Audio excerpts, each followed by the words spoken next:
sebelum kita mengetahui lebih dalam mengenai fungsi dan manfaat dari menulis, terlebih dahulu kita harus mengetahui mengenai definisi dari menulis.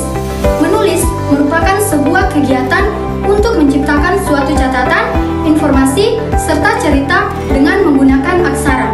Sederhananya, menulis adalah menuangkan ide, pikiran, serta perasaan ke dalam bentuk tulisan sehingga dapat dibaca dan dipahami oleh orang lain.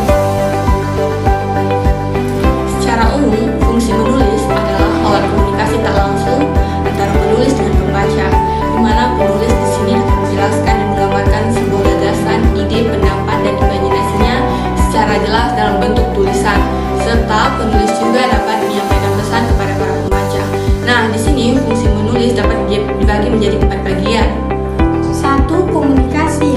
Menulis adalah alat untuk menyampaikan pesan, ide, atau informasi kepada orang lain. Kedua, dokumentasi. Tulisan berfungsi sebagai catatan sejarah atau bukti dari suatu peristiwa. 3. Ekspresi diri.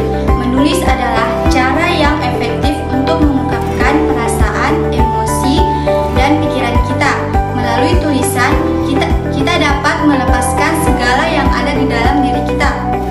Yang keempat, pendidikan.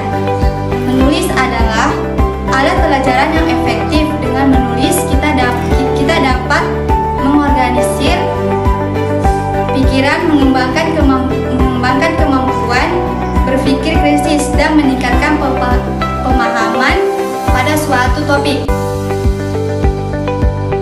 Baik, dalam kegiatan menulis kita dapat memperoleh beberapa manfaat. Di antaranya adalah kemampuan untuk berbahasa.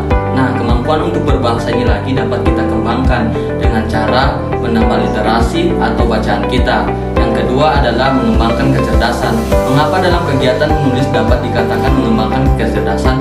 Karena kita dapat berimajinasi, lalu imajinasi tersebut dapat kita tulis dan menghasilkan suatu karya, baik itu puisi, novel, dan sebagainya.